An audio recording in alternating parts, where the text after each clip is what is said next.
Christmas is just around the corner, and right now Steelseries are offering huge savings across their site. There's still time to get your orders in and save big while doing so, so visit steelseries.com and use offer code SKILLUP at checkout for 12% off your order. Click below or stick around to the end of the video to learn more.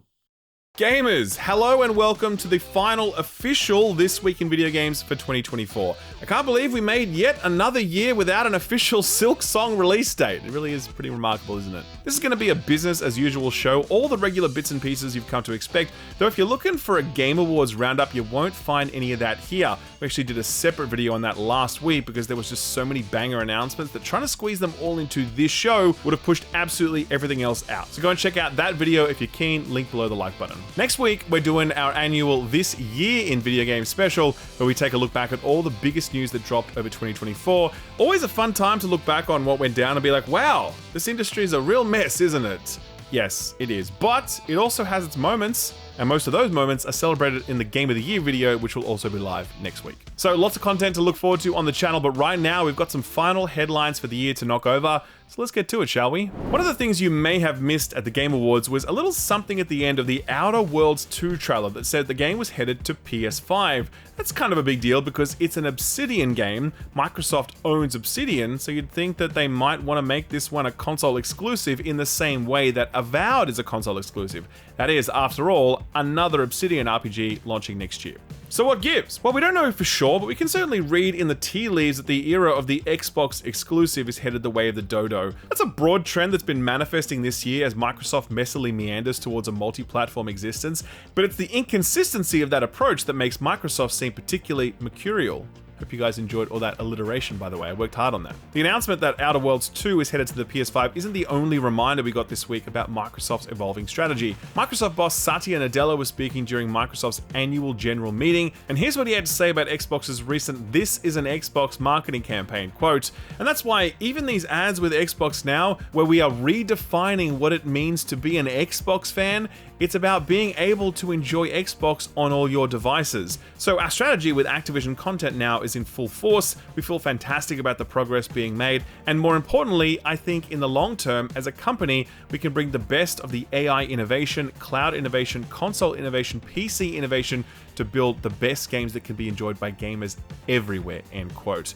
So that is hardly language that suggests Nadella is the least bit concerned about how many Xboxes get sold or which games are going to be available exclusively on Xbox hardware. That's language that says throw wide the gates, let everyone play wherever they want to play, and if you run that through to its conclusion, then the idea that the next Gears of War or Halo games won't be available on the PS5 or the Switch 2 seems a little far-fetched. Microsoft are throwing tremendous amounts of resources behind gaming, and after their $70 billion purchase of Activision Blizzard, shareholders are going to expect some big gains and very quickly. This is a pivotal high-stakes play for Microsoft as it tries to leverage that $70 billion invested into some actual growth after years of flatlining in the Xbox business. So far, it's going pretty well actually, as organic growth for Xbox is up a few percentage points, and the most recent COD apparently sold gangbusters even though it was also available on Game Pass. Xbox's near-term lineup of games is looking particularly strong, with a wide range of heavy-hitting releases due to drop sometime in 2025 and beyond.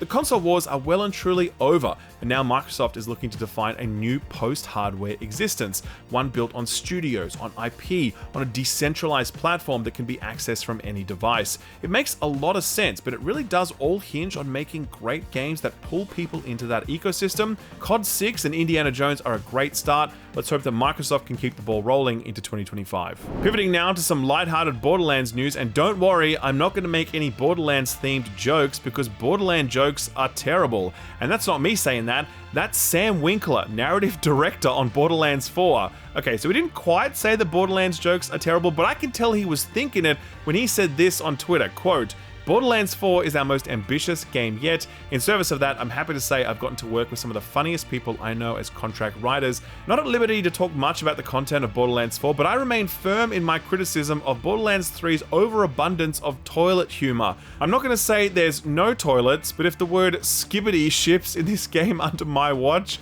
I'm going to cry real tears. Paul Tassi joked that we're going to have a gun called the Hawk 2A, and a fellow dev asked me if that was real, and I wanted to put my hand down the sink grinder, end quote. Now, first of all, Sam, don't do that. I saw someone do that in that show Heroes and it looks really painful. Secondly, absolutely love to hear you say this because my God in heaven, the writing in Borderlands 3 was the most torturous shit any of us ever had to endure. And it's a real shame too because as I've said on many occasions, Telltale found the funny with the Borderlands franchise. They absolutely crushed it in Tales from the Borderlands. So if we can just do that again, that'd be great. But also, just before we move on, I kind of low-key love the idea of a gun called the Hawk 2A, so let's not throw the baby out with the bathwater, okay? Anyway, moving right along to the most rage-inducing story of the week, Balatro is officially a PEGI 18 game thanks to the stupidity of the ratings board. Dumb ratings given out for dumb reasons is typically an Australian ratings board thing, but this time it's the Europeans' turn. PEGI slapped the adults-only rating on the game with this explainer, quote, "This game teaches, by way of images, information, and gameplay, skills and knowledge that are used in poker. During gameplay, the player is rewarded with chips for playing certain hands. The player is able to access a list of poker hand names. As the player hovers over these poker hands, the game explains what type of cards the player would need in order to play certain hands. As the game goes on, the player becomes increasingly familiar with which hands would earn more points. Because these are hands that exist in the real world, this knowledge and skill could be transferred to a real-life game of poker," end quote. Oh, woe betide! A kid learns how to play poker. You can shoot a gun in Fortnite and that's G-rated. You can murder innocent Goombas in a Mario game and that's A-OK. But learning that a 3 of a kind beats a 2 pair? Forbidden knowledge. It's an inconsistency that the game's creator Local Thunk expanded upon in a Twitter post. Quote, "Since PEGI gave us an 18+ rating for having evil playing cards, maybe I should add microtransactions, loot boxes, real gambling to lower that rating to a 3+ like EA Sports FC," end quote. He's right, you know. Here's how PEGI describes EA Sports FC, a game with actual gambling, like actually spending real money to gamble on stuff. Quote, "This game offers players the opportunity to purchase in-game items in the form of in-game currency, which can be used to purchase random card packs and other game items. Some parents or carers may want to be aware of this. Parents, carers, or other responsible adults should check to see what is being offered before making any purchase on behalf of a child. It should be noted the game can still be played without the need to purchase such items," end quote. Ultimately though, Local Thunk was a good sport about it, finishing his Twitter rant with this, quote, "Just to clear it up, I'm way more irked at the 3+ for these games with actual gambling mechanics for children than I am about Balatro having an 18+ rating. If these other games were rated properly, I'd happily accept the weirdo 18+.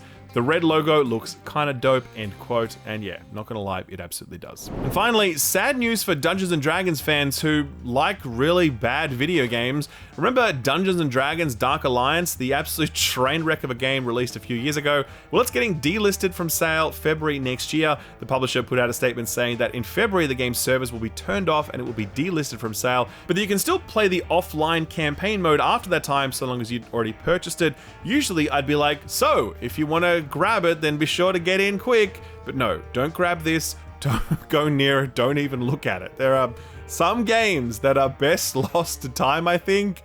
And yeah, this is one of them. A quick lightning round to finish off. We just had the Game Awards, so now it's time for everyone's favorite popularity contest, the Steam Awards. These awards are 100% player voted, which definitely gives certain games a leg up based on their player populations. Even then, hard to argue with this crop of Game of the Year nominees, which include Black Myth Wukong, Stalker 2, Balatro, Helldivers 2, and Space Marine 2. Honestly, any one of those would deserve it for one reason or another. The results get announced while we're on holidays, so we'll check back in on that in the new year. We do have the winners for the Apple App Store Awards, however. Best iPhone game went to AFK Journey. A reminder that both Balatro and Resident Evil 2 Remake released on the App Store this year, so I'm very skeptical about the criteria used for this award. As if to underscore the point, Squad Busters won Best iPad Game. You might remember that one from the Game Awards last year, where they spent about $85 million to dress Hollywood talent up in ridiculous costumes for an obnoxious 10-minute long commercial. God, I hated that so much. Best Mac game went to Thank Goodness You're Here. Finally, we're getting to some real video games now, God bless. And as if to underscore that point, Balatro won Best Overall Game of the Year, the same week that the game won 3 Game Awards and surpassed 3.5 million unit sales. A big congrats to local thunk, whoever you are. Secret Level has been renewed for Season 2. If you haven't seen this one yet, it's a video game adaptation anthology series that was revealed at Gamescom earlier this year, and it just launched onto Amazon Prime last week.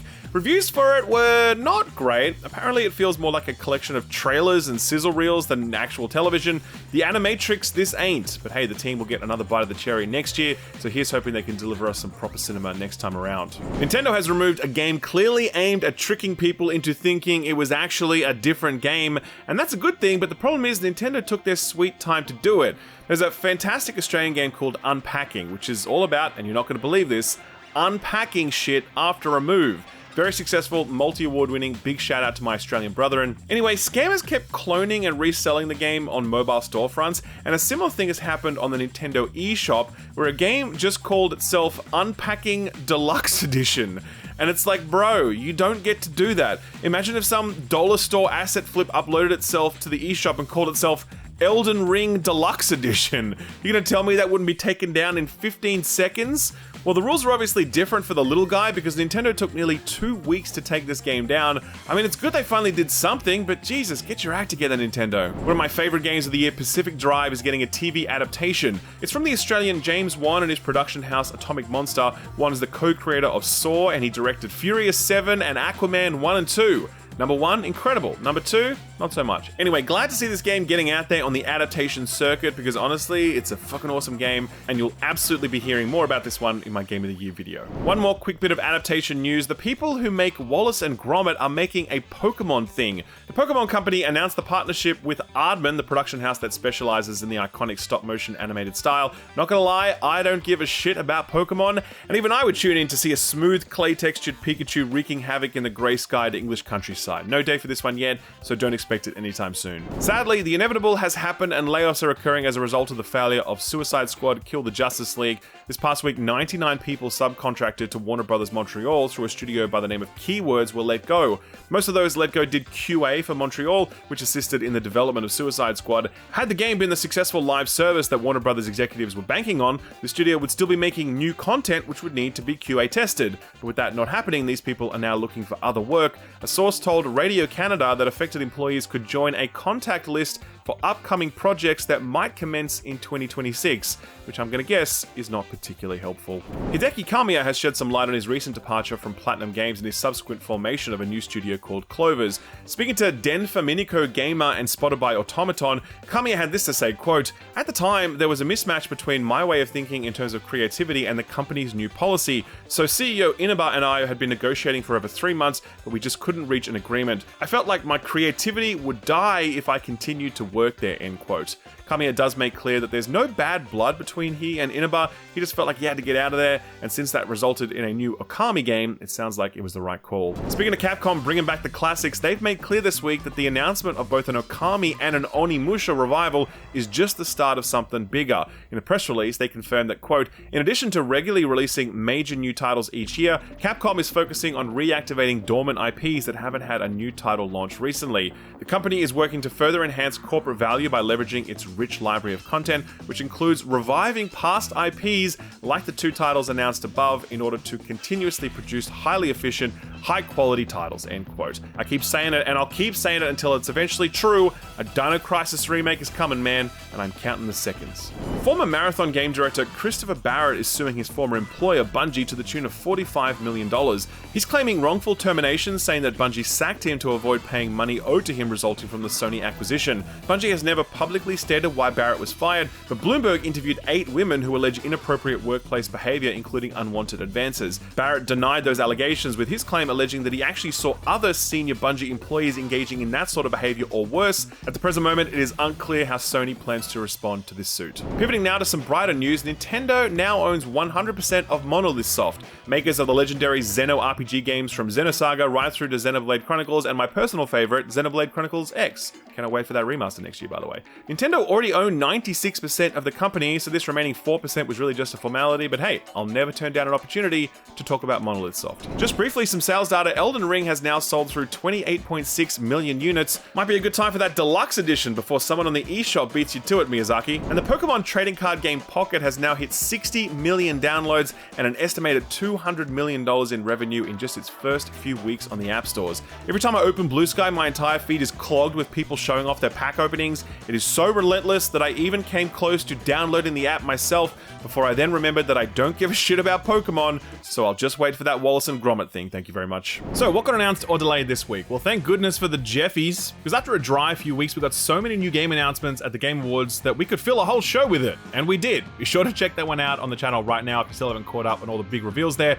Some big returns for old Capcom franchises, a couple of far-off future Sega games, Naughty Dog showing off their next game, and of course, a new Elden Ring game. And it really speaks to what kind of show this was when the new Elden Ring game wasn't actually the biggest reveal of the whole night. One small tidbit that did come up after the show in regards to Elden Ring Night Rain, however, was that there'll be a network test taking place in February next year with registrations open from the 10th of January. Put that in your diary right now because we're going to be on break and we won't be here to remind you. This one's going to have far more emphasis on online co-op play. You'll ideally be working in a trio, and when you're dealing with FromSoft bosses, you don't want the servers to be shitting themselves. Here's hoping everything goes okay. It may surprise you to learn that the Game Awards wasn't the only game showcase last week. It was joined by a number of smaller ones showcasing a mix of big and small titles. Day of the Devs, which is run by Double Fine and I Am 8-Bit, has been a staple for a few years now, usually running as part of Jeff's Gamescom and Game Award showcases, as well as a GDC version. Here's a few of the highlights from that show, starting with PBJ the Musical. Roll it, Stu. There never was a sandwich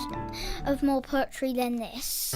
Of peanut butter and jelly. What do you call this? It's absolutely ghastly. It's really quite disgusting and hardly very classy. Okay, so you're probably thinking, what is this? Well, it's kind of like a kids' school collage project mixed with a bit of Monty Python absurdity. It's actually a platforming game that tells the Romeo and Juliet style origin story behind the peanut butter and jam sandwich. Yes, I know you call it jelly over there. I don't know why. Jelly is a completely different thing that you call Jello because it's a brand name. There's something wrong with you Yanks. Anyway, game clearly has a lot of unique style to it, and it looks like it could be a really fun time. An early 2025 release date for this one, but strangely, it's only slated for iOS at the moment. Someone needs to get these indies some porting support stat. Going to the complete other side of the scale now, Annapurna also announced another game, which is kind of weird. I thought those guys all up and left, but I guess someone's still steering the ship. Anyway, it's called Far Away, and it's a very minimalist audio-visual puzzle game where you play a shooting star forming constellations. Think Lumines or Tetris Effect, where the soundscape is part of the experience, and that's kind of the vibe this is going for. 2025 for this one on PC to start with. A couple of platformers now, and Bionic Bay is one coming from Kepler Interactive. This one is echoing those gloomy vibes of Limbo and Inside with its physics-based platforming, with its big hook being a swapping mechanic that lets your character change places with another object in the world. Apparently it's built for speedrunning, and something tells me this is going to be a little bit more demanding than Astrobot.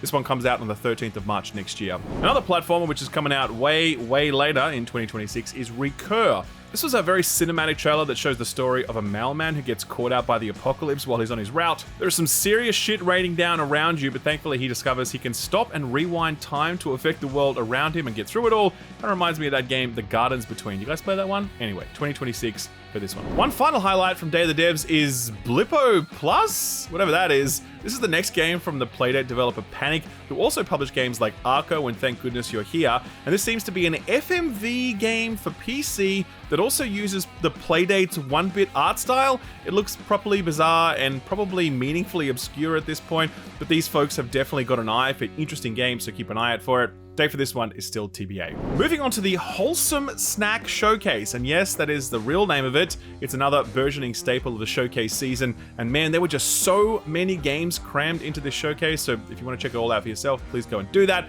Biggest highlight for me, though, was Toem 2, which got a brief teaser trailer to announce the sequel to the delightful black and white photography adventure game from a little while back. Really love this one, very looking forward to the sequel, no hard date for it yet.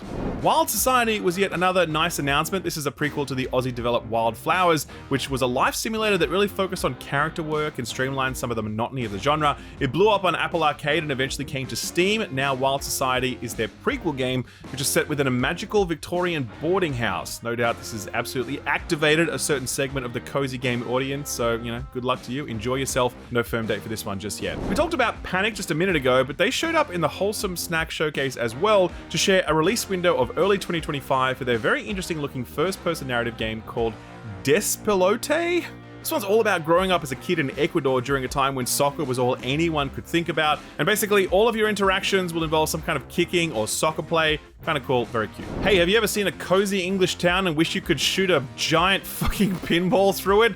Someone did, and they made a game out of it. It's called Pimbleton Park, and it's a game where a village is turned into a giant pinball table, and you use your pinball skills to help the villagers to take down a forest-destroying corporation. That is a super weird premise, but I'm really into it. Sometime for 2025 for this one. Starbirds is a new strategy game from the folks who made Dwarf Romantic. If you haven't played that one, it's a very cleverly streamlined city-building puzzle game, and Starbirds is the same team taking a crack at a resource management RTS game, but confining things to a series of asteroids, meaning you'll have to be smart about building placement and management as you mine the ever-living shit out of these tiny rocks. Looking forward to this one. It's a 2025 release date as well. Shout out to Loftia, which is a peaceful life sim MMO made by a team here in Australia. It's set on a bunch of floating islands, and there's a big thing about connecting with other people, creating sustainable societies, being the kind of person you want to be, and just generally flying high above the hellscape that is Earth in 2024 without any concerns. A late 2025 release window for this one.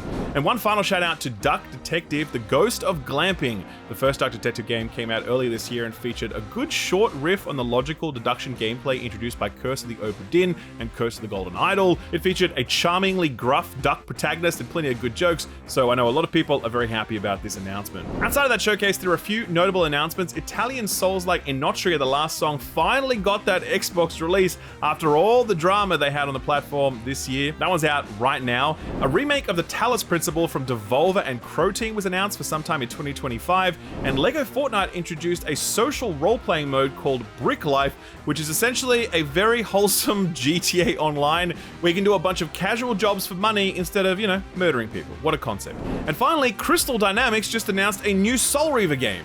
It's true, but I'm leaving big chunks out of that story. This is actually a collaboration between friends of the channel Lost in Cult and Crystal Dynamics. They're teaming up to deliver a Legacy of Kain Encyclopedia and tabletop RPG.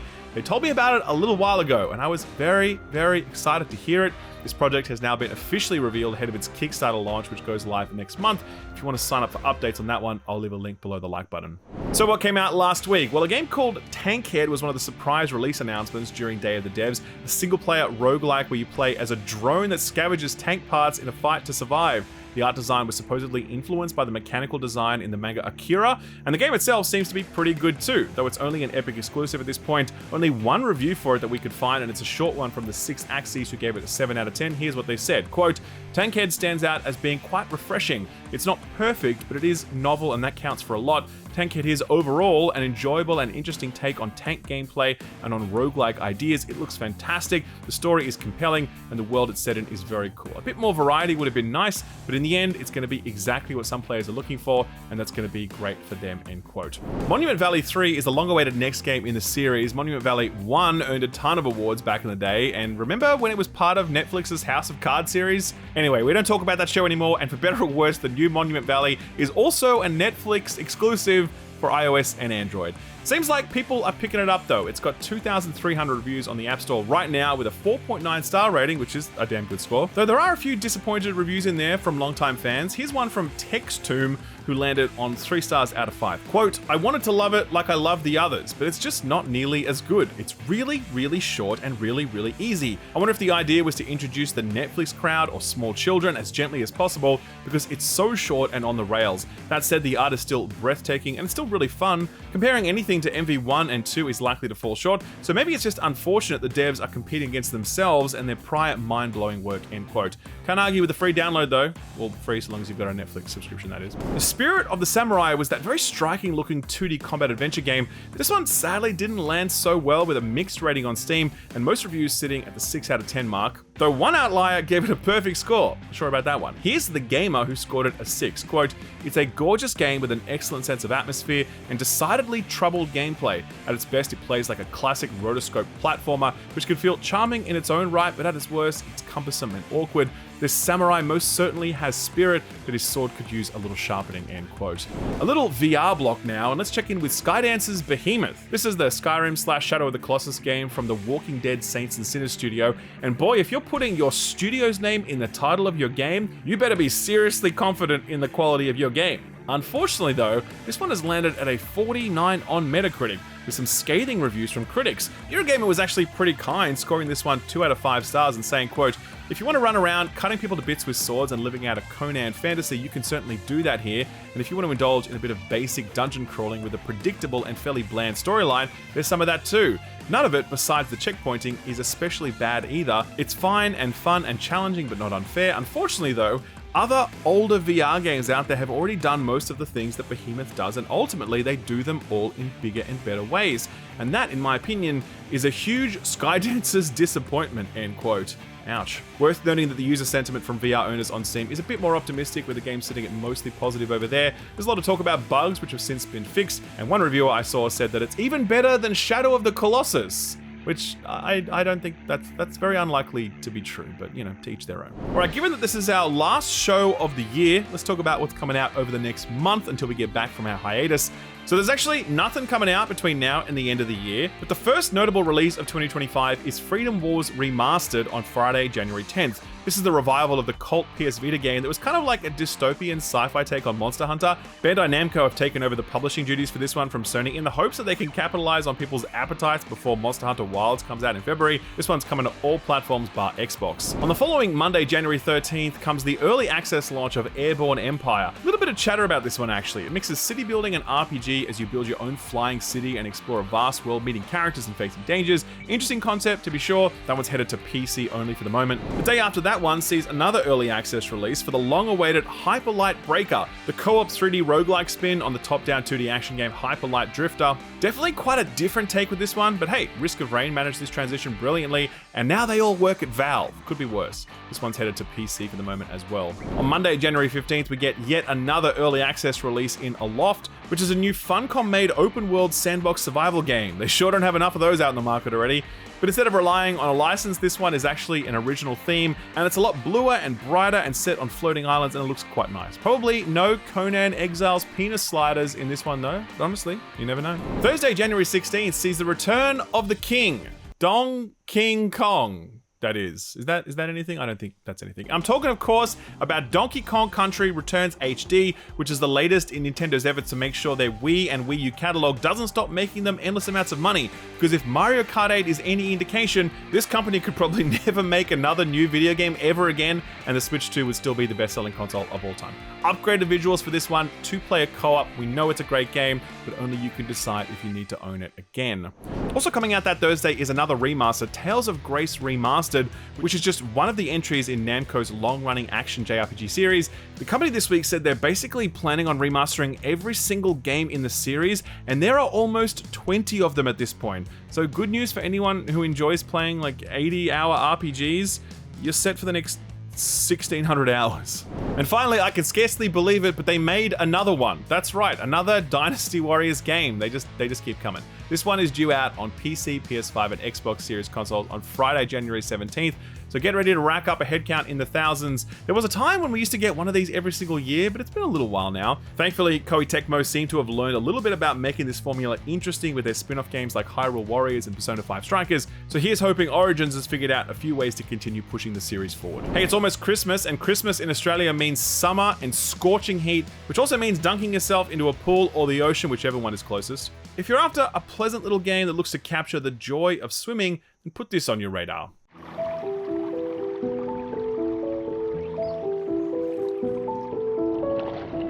This is Naiad, I think that's how you pronounce it, and this was actually another surprise release that was announced during the Wholesome Snack showcase. It's a dreamy little adventure game where you play a water spirit exploring a river system as you find joy in the simple act of swimming. But there's also a bit of social message in there as well about the importance of keeping our natural waterways clean.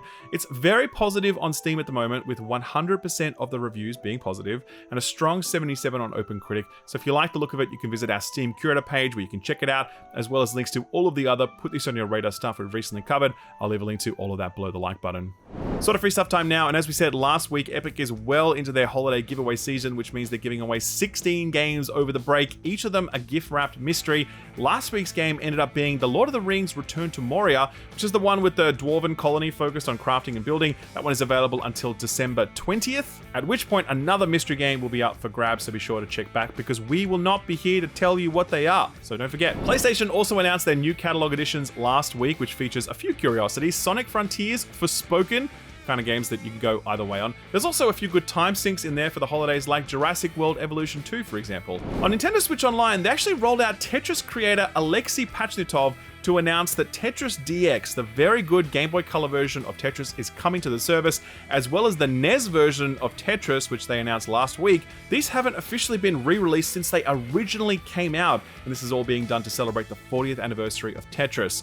Over on Apple Arcade, they've got a few goodies coming out on January 9th. The big ones there are the remasters of the original Final Fantasy, as well as the remake of Trials of Mana from Square Enix's action RPG series that originally spun out as a more action-oriented take on Final Fantasy. These complement the Final Fantasy IV 3D remake games that came out on the service last month, so obviously Square is going super hard on Apple Arcade right now. And finally, Amazon Prime. They're wrapping up the year with another handful of games to go with the 900 they've already given away this month. The notable ones right now are Predator Hunting Grounds, which is an asymmetrical multiplayer game, and The Town of Light, which is a different take on the psychological horror genre. It's set in mid-century Italy, and it's based on a real-world mental institution, which no doubt had some questionable stuff going on in there. Good reviews for that one, but perhaps not the best game to follow up the Christmas cheer with. Or maybe it is. I don't know. I'm Italian, and I've been to some pretty messy Christmas lunches, so who am I to judge? Speaking of Christmas, it feels only right that we get into the spirit of the season with this week's feel-good story for the week. Now, there's a fun game I like to play each year, which is how long can I go into December without hearing the official anthem of Christmas, Mariah Carey's All I Want for Christmas Is You. If you also play that game each and every year and you've made it this far, gotcha, you lose. But don't feel bad, because if you're a Fortnite player, then you're about to lose anyway. Because just yesterday, and this is 100% real, a giant block of ice appeared in the Fortnite map, and trapped inside that ice is Mariah Carey herself. Well, not actually her, thankfully. I expect that Tim Sweeney would get in a little bit of trouble for that. But a digital representation of her is currently thawing out in the middle of the Fortnite map. The expectation is that when she does fully thaw, she'll do one of those live concert things that Fortnite is becoming increasingly famous for. And I'm not gonna lie, I fucking hate that song after decades of hearing it on repeat every single December. But even I will log in to experience that event, because it really does feel like some sort of ironic history in the making. And also because the Mariah Carey Fortnite skin, not bad. She's looking good. And with that, a ho ho ho and a Merry Christmas to all who celebrate, a happy holidays to everybody else. That is the last official This Week in Video Games for 2024 done, with our annual This Year in Video Games dropping next week. If you had a good time this episode, we'd love it if you could drop the video a like, maybe even subscribe if you'd like to stick around. The show proper will return the week commencing 13th of Jan next year, and let me tell you, we've got some big exciting stuff planned for next year. Stuff I can't talk about yet, but it's cool. I hope you'll join us for it. For now though, thanks for watching, and a big thanks to this video's sponsor, Steelseries. It's Christmas time. You know that, I know that. You're thinking about what to get for your gamer brother, your gamer girlfriend, your gamer mum. That's right, mums play games too. Much respect to them. Well, if they play video games, I know there's one category of present they're absolutely going to love. Anything with a Steelseries logo on it. Steelseries products are industry leading. You don't have to take my word for it. Go look up reviews and you'll see that in every category, from mice to keyboards to headsets and beyond, Steelseries stuff racks up awards left, right, and center. With a mix of functionality, quality, and reliability, Steelseries has cemented an enviable reputation, and I'm very proud to have them as a channel partner.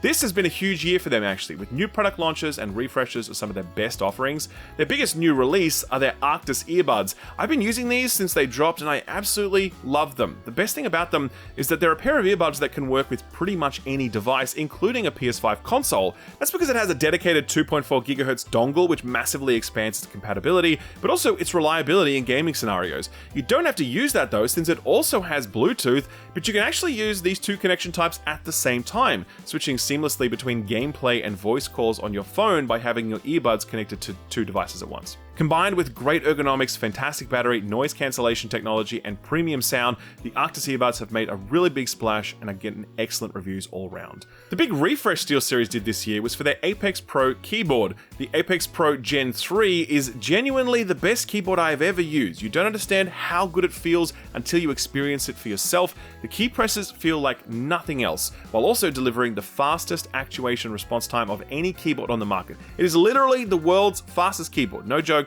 I love it. Outside of that, there's always SteelSeries' award-winning Arctis Nova Pro wireless headset, and that is the best gaming headset money can buy. You see the theme here, right? Whatever category SteelSeries enters, they crush it. And like I said, please don't take my word for it. Go and look at reviews for this stuff. You will see what I mean.